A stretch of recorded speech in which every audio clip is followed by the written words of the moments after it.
जय हिंद दोस्तों, आप सभी का स्वागत और अभिनंदन करती हूँ आपके अपने YouTube चैनल जिसका नाम है डायमंड क्लासेस विद सुमन। दोस्तों, आज हम करने वाले हैं रॉबर्ट गेने द्वारा बताए गए अधिगम के प्रकार।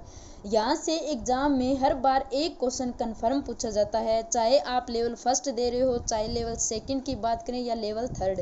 लेवल फर्स्ट में थोड़ा सा इजी लेवल से क्वेश्चन पूछ लिया जाता है, लेकिन लेवल सेकंड और लेवल थर्ड में यहाँ से थोड़ा सा टफ क्वेश्चन पूछा जाता है, लेकिन एक क्वेश्चन यहाँ से हर बार कंफर्म पूछा जाता है।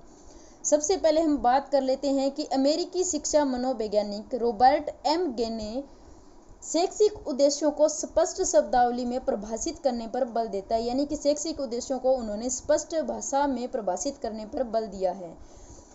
गेगने का वर्गीकरण अधिगम के प्रकारों यानी कि टाइप्स ऑफ लर्निंग से संबंधित है, जबकि ब्लूम का वर्गीकरण अधिगम के प्रतिफलों पर आधारित है। इन दोनों में आप डिफरेंस याद रखना कि जो गेने है वो अधिगम के प्रकारों की बात करता है, जबकि ब्लूम साहब है वो क्या है, अधिगम के प्रतिफलों पर बात करते हैं। इस तरह से इन दोनों का डिफरेंस आपको पता होना चाहिए ताकि आप एग्जाम में कंफ्यूज ना हो कि कौन अधिगम के प्रकारों की बात करता है और कौन प्रतिफलों की। आगे है, गेने अपनी पुस्तक द कंडीशन ऑफ लर्निंग में सीखने के क्रम में 8 प्रकार बताए हैं जो एक दूसरे से श्रृंखला क्रम से जुड़े हुए हैं। यहाँ पे एक क्वेश्चन ये भी बनता है, ये DSSB में पूछा भी गया है कि रॉबर्ट गेने की पुस्तक का क्या नाम है, तो वो है द कंडीशन ऑफ लर्निंग। इसमें इन्होंने 8 प्रकार बताए हैं सीखने के, और जो एक दूसरे से क्या है, श्रृंखला क्रम में जुड़े हुए हैं। इन्होंने जो सबसे पहला प्रकार बताया था वो है संकेत अधिगम यानी कि सिग्नल लर्निंग। उसके बाद जो सेकंड है वो है उद्दीपक प्रतिक्रिया या उद्दीपक अनुक्रिया भी इसे कहते हैं, यानी कि स्टिमुलस रिस्पॉन्स। थर्ड नंबर पे इन्होंने बताया था श्रृंखला अधिगम यानी कि चेन लर्निंग, और फोर्थ पॉइंट पे इन्होंने बताया था शाब्दिक संयोजन अधिगम यानी कि वर्बल एसोसिएशन। उसके बाद फिफ्थ नंबर पे है विभेदात्मक अधिगम यानी कि डिस्क्रिमिनेंट लर्निंग, और 6 पॉइंट था संप्रत्यय अधिगम यानी कि कंसेप्ट लर्निंग, और 7th पॉइंट पे इन्होंने बताया था सिद्धांत अधिगम, और 8th पे इन्होंने बताया था समस्या समाधान अधिगम। इनकी जो ये थ्योरी है ये सिंपल टू कॉम्प्लेक्स यानी कि सरल से कठिन पे चलती है एंड बॉटम टू टॉप चलती है। DSSB के एग्जाम में एक क्वेश्चन पूछा गया है कि गेने द्वारा जो दिया गया अधिगम है वो कैसे चलता है, तो वो सिंपल टू कॉम्प्लेक्स चलता है। इन्होंने क्या है कि जो फर्स्ट टू फोर्थ लेवल तक इन्होंने बॉटम लेवल बोला था, और जो 5th टू 8th लेवल तक है उसे इन्होंने टॉप लेवल से संबोधित किया था। इस तरह से इन्होंने इनका 2 वर्गीकरण दिया है।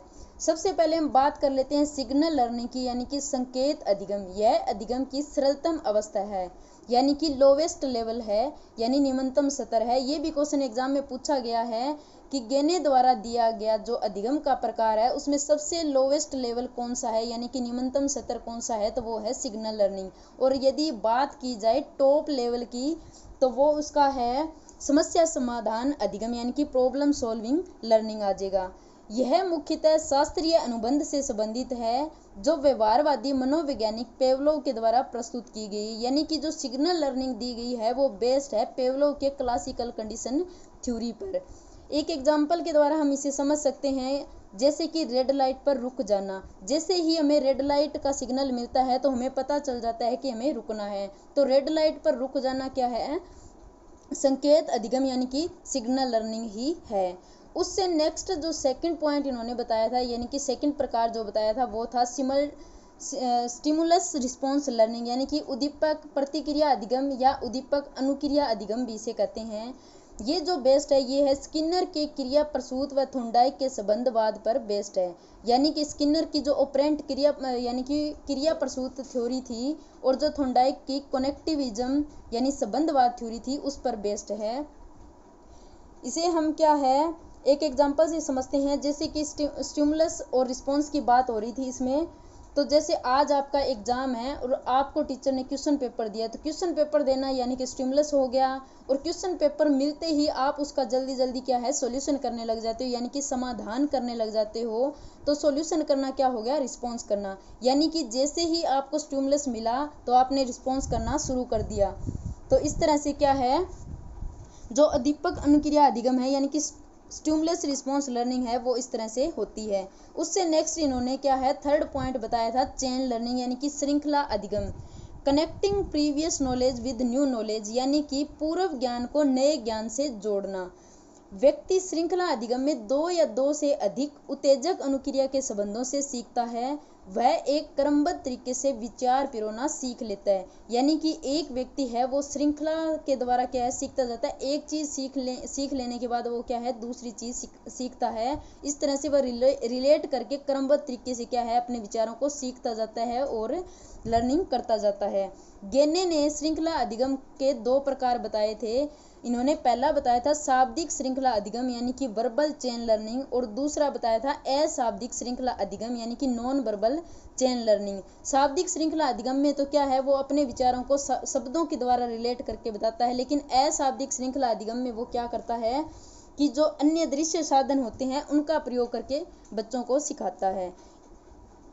इसका जो है चेन लर्निंग है उसका एक एग्जांपल हम देख लेते हैं। जैसे कि हमने बच्चे को सिखाना है ए क्या हो गया एक लेटर, ए से रिलेट करके हम बच्चे को बताते हैं कि ये है एप्पल, यानी कि एक वर्ड हो गया। Apple is a good for health, यानी कि पहले हमने लेटर बताया, उसके बाद उसी से रिलेट करके वर्ड बताया और वर्ड से ही रिलेट करके हमने सेंटेंस बनाना सिखाया। इस तरह से लेटर, वर्ड और सेंटेंस एक दूसरे को रिलेट करके हमने पूरा प्रोसेस बच्चे को सिखा दिया। इसी को हम क्या कहते हैं चेन लर्निंग।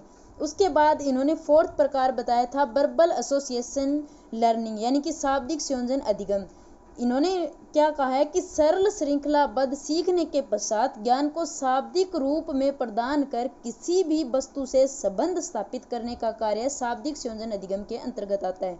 यानी कि पहले जो हमने कोई चीज सीखी है उसको शाब्दिक रूप प्रदान करके उसका जो स्थायित्व किसी वस्तु के साथ हम संबंध स्थापित कर लेते हैं वो ही क्या है शाब्दिक संयोजन अधिगम के अंतर्गत आता है।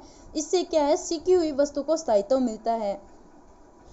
फॉर एग्जाम्पल हम देख लेते हैं जिस तरह से पोएम को याद कर लेना, या फिर बुक से हमने कोई थ्योरी पढ़ी और उस थ्योरी को हम एज इट इज क्या है किसी के सामने बता देते हैं या किसी को समझा देते हैं, यानी कि उसे रिलेट करके किसी को बताना। एक तरह से ये क्या होती है रोट लर्निंग ही होती है। आज जो हमने 4 टाइप्स की जो बात की है वो आता है बिहेवियर लर्निंग में, और जो नेक्स्ट वीडियो में हम टॉप 4 की बात करेंगे वो आएंगे कॉग्निटिव लर्निंग में। तो एग्जाम में ऐसा भी पूछा जा सकता है कि कौन से 4 टाइप्स है जो बिहेवियर लर्निंग में आते हैं और कौन से 4 टाइप है जो कॉग्निटिव लर्निंग में आते हैं। तो इस तरह से कोई भी क्वेश्चन आपका एग्जाम में छूट न पाए, इस तरह से मैं हर पॉइंट को अच्छे से करवाने की कोशिश कर रही हूँ। अगर वीडियो पसंद आई हो तो एक लाइक करें, ज़्यादा से ज़्यादा शेयर करें। अगर आप चैनल पर नए हैं तो चैनल को सब्सक्राइब करें और बेल आइकन को प्रेस करें ताकि आगे आने वाली हर वीडियो का नोटिफिकेशन आपको मिलता रहे। मिलते हैं नेक्स्ट वीडियो में, तब तक के लिए धन्यवाद।